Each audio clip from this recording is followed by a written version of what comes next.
Well, we all know that there was a horrific event that happened last night in Las Vegas. And for those of us that live here, this has hit very close to home. So I want to talk to us as a family at Anthem Community Church for just a moment or two here.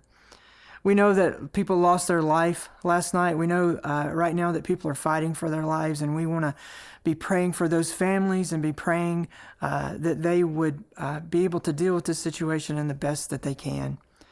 We also have some of our own church family that were attending the concert last night. And while they are safe physically, they're dealing with a lot of emotional stuff this morning out of the things that they experienced and the things that they saw. So may you please be praying for them as well. When events like this happen, one of the things that we tend to do is we want to ask why.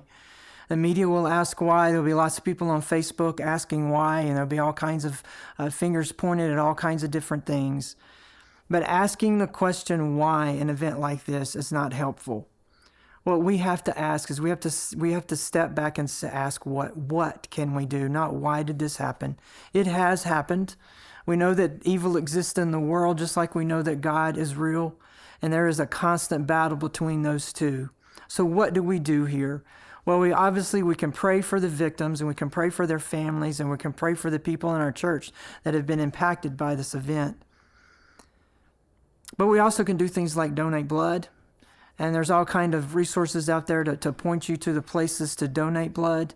The blood donation is going to be more important in the days to come, and a lot of people are wanting to do that necessarily today on Monday, but the blood banks are a little bit overwhelmed, so even waiting a day or two. But that's an example of a what that we can do.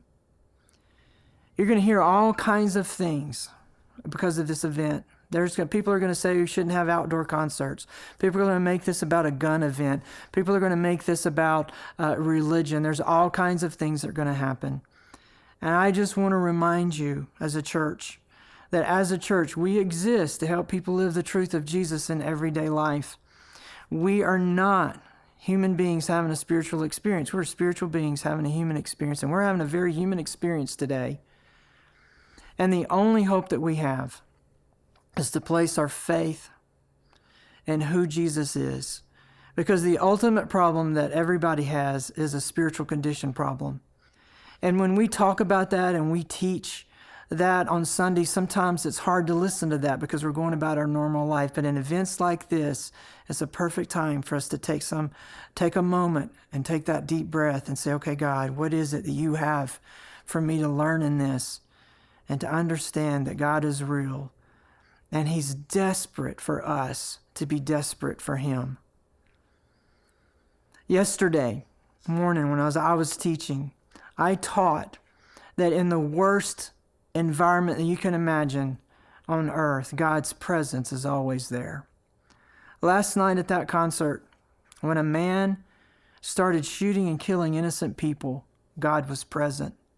And it's hard for us to think that. It's hard for us to understand that, but He was there. And our job now is to say, God, what is it that you want us to do as a result of this? And may we as a church be able to take this opportunity to not point fingers, to not just sit and cry, but to open up our arms and be who Jesus has created us to be and provide the hope and let the world know that we don't have to live in fear and that we don't have to live in a sinful, broken place without the love and support of a God who loves us way more than we can ever imagine. If you're struggling, you need any ways to talk to me, you know how to get in touch with me. So reach out and I'll do whatever I can to try to help you and talk you through the things that our city is going through right now. God bless.